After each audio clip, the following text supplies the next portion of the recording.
concentrated in a sluice, the miner can process it in a chancha or pan it, concentrating it further.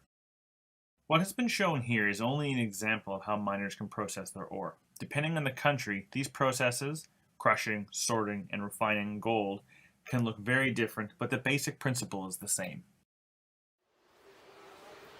A chancha is a large steel drum containing heavy steel rods or rocks. All the ore is added to several drums, along with mercury and sugar. The drums spin for up to 8 hours, crushing the ore, as well as homogenizing the mercury. This is what is known as a whole ore amalgamation, a process that on average loses 30 to 50% of the mercury to the tailings, but losses can be as high as 80%. Here, a miner weighs out roughly 300 grams of mercury, only to then add the rest of the bottle when I stop filming. Artisanal miners add a broad range of things to the chancha that they believe help the mercury bind to the gold. Many of these things are household items, such as Coca-Cola, bleach, urine, dish soap, toothpaste, and nearly everybody uses brown sugar. No proof has been found that these additives improve mercury's capacity to bind to gold, nor do they reduce the substantial losses of mercury during whole ore amalgamations. After processing in a chancha, or collecting the concentrate in the sluice, the next process is panning, followed by amalgamation.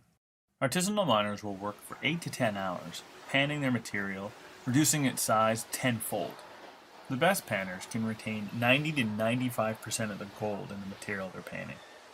The remaining 10 to 15 kilograms of concentrate is then further ground with a stone.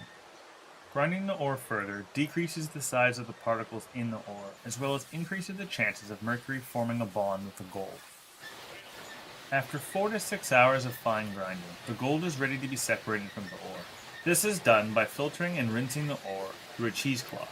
At this stage, the gold and mercury will form a metallic putty known as an amalgam, which is captured in the cloth if the miner has done his job right. An amalgam is a mixture of gold and mercury that forms a semi-solid structure. The more mercury there is, the more liquid the amalgam becomes. Miners take advantage of this by adding mercury to the amalgam, making it more malleable and easier to clean. Sugar is added just as they did in the chancha because they believe it helps clean the amalgam, increase mercury's capacity to bind to gold, and ultimately increase their overall yield.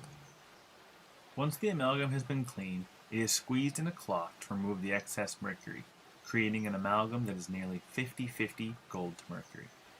This process ensures that the miner, everything they touch, and their workspace is covered in mercury, further contributing to site contamination and increasing the health risk to miners.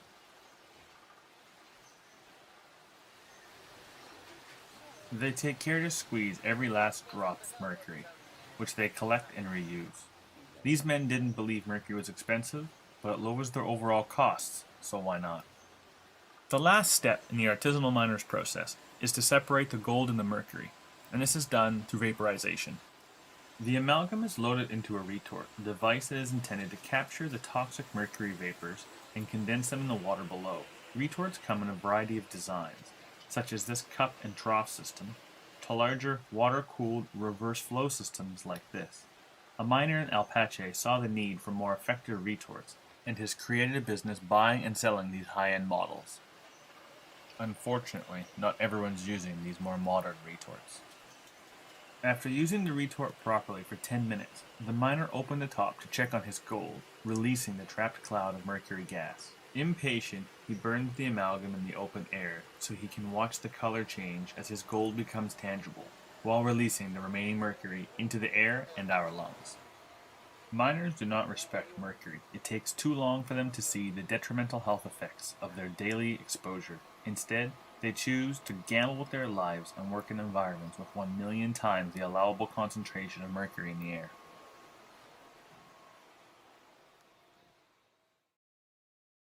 Miners work for over a month amassing enough ore to then spend 3 days processing it at one of the Portobello plants.